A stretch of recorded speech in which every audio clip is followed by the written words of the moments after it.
వెంకటరెడ్డి గారు, ఇప్పుడు మీ పార్టీకి సంబంధించిన వ్యక్తి రోడ్డు మీదకి వచ్చేసి విచ్చలవిడిగా ఒక ఈది కుక్కలాగా ఇష్టం వచ్చినట్టు నోటుకు వచ్చి ఆలు కాలు మాలు పచ్చి బూతులు మాట్లాడుతూ ఉంటే మీ నాయకుడు, మీ ప్రభుత్వం మీరు ఏం చేస్తున్నారు? నిన్న కూడా ఒక పోస్ట్ వచ్చి పెట్టాడు.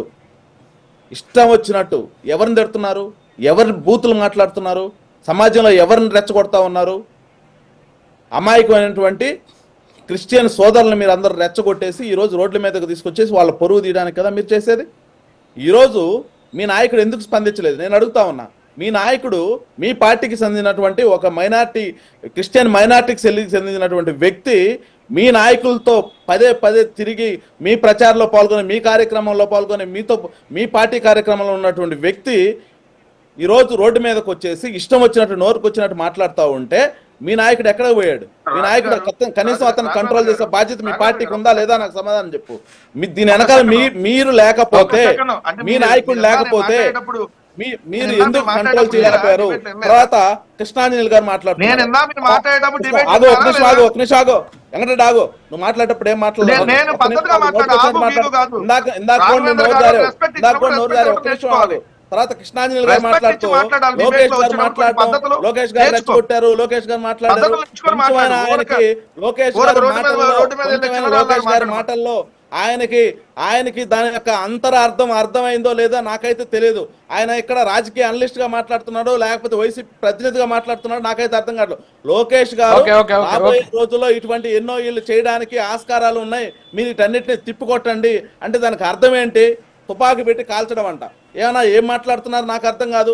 సమాజంలో ఒక సామాన్యమైనటువంటి ప్రజలు, అదేవిధంగా పౌరులని అప్రమత్తం చేయాల్సిన బాధ్యత ఈ ప్రభుత్వం మీద ఉంది, ఈ నాయకుల మీద ఉంది. మేము ఇప్పుడు కూడా ఒకటే చెప్తా ఉన్నాం, ఇది హత్య లేకపోతే యాక్సిడెంట్ అనేది ప్రభుత్వం ఈ రోజు దర్యాప్తు చేస్తా ఉంది. పోలీసు వ్యవస్థ దీనికి సంబంధించినటువంటి ఏవైతే వీడియోస్ ఉన్నాయో దీనికి సంబంధించిన ప్రూఫ్లన్నీ తీసుకొచ్చి బయట పెడతా ఉన్నారు. మీలాంటి వాళ్ళందరూ ఈ రోజు మీడియా ముందుకు వచ్చి మీడియా ముఖంగా వచ్చి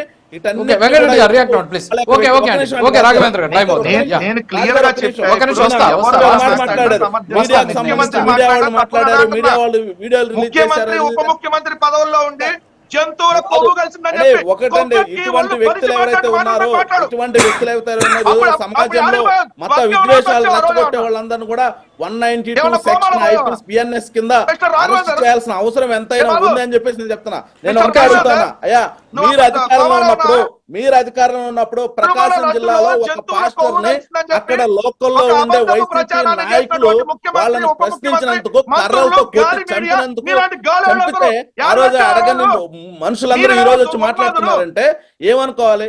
మీకు ఒకటే ఆల్రెడీ దీనికి సంబంధించి రాఘవేంద్ర గారు ఆగండి, టైం అవుతుంది ప్లీజ్. వెంకటరెడ్డి గారు రియాక్ట్ అవ్వండి. వెంకటరెడ్డి గారు మాట్లాడండి. ఒక్క నిమిషం ఆగండి ప్లీజ్, టైం అవుతుంది. టైం ఇవ్వాలి కదా, ఒక్క నిమిషం ఆగండి. మాట్లాడిన మాటలు తప్పే, ముఖ్యమంత్రి చంద్రబాబు నాయుడు మాట్లాడిన మాటలు తప్పే, ఉప ముఖ్యమంత్రి మాట్లాడి ఏ హిందువులు మీకు అక్కడ ఇస్లాం మతంలో వాళ్ళకున్నా అది లేదా, మీకు ఏ క్రిస్టియన్ మతంలో వాళ్ళకున్నా మీకు లేదా, హిందువులు ఏమైపోయారు రండి మొత్తం ఊడుద్దాం, ఏంటి మెట్లు కడుగుదాం, జంతువులు కొవ్వు కలిసేసింది, అయోధ్యకి లక్షల లడ్లు పంపించాం. ఇది కదా గాలి మాటలు, ఇది కదా మతాలను రెచ్చగొట్టే మాటలు. 140 కోట్ల మంది హిందువులను రెచ్చగొట్టి ఏం చేద్దాం అనుకుంటారు ఈ రాష్ట్రంలో? ఈ మత రాజకీయాలను తీసుకొచ్చింది ఎవరు?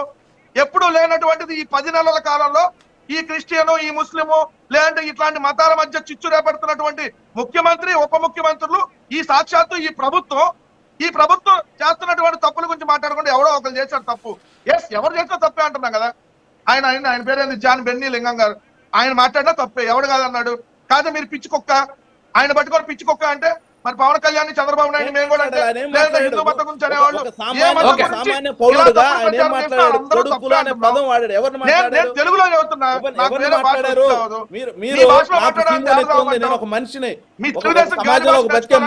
అటువంటి బూతులు మాట్లాడే వాళ్ళని ఎవరినైనా సరే మనకు పిచ్చి కుక్కలాగే ట్రీట్ చేయాలి. అటువంటి వాళ్ళు సమాజంలో బతకడానికి కూడా ఆస్కారం లేదు.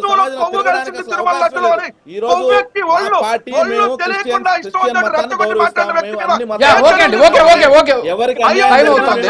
రాయపాటన్ గారు 1 minute ప్లీజ్. సార్ వెంకటరెడ్డి గారు ఆగండి, వెంకటరెడ్డి గారు ఆగండి, రాఘవేంద్ర గారు ఒక్క నిమిషం. రాయపాటన్ గారు క్లోజ్ చేద్దాం. రాయపాటన్ గారు ప్లీజ్. చెప్పండి. రాయపాటన్ గారు తిరుమల వెంకటేశ్వర స్వామి లడ్డు తింటాడా? సార్ ఒక్క నిమిషం ఆగండి సార్ రాయపాటి అరుణ గారు మాట్లాడండి ప్లీజ్, రియాక్ట్ అవ్వండి ప్లీజ్.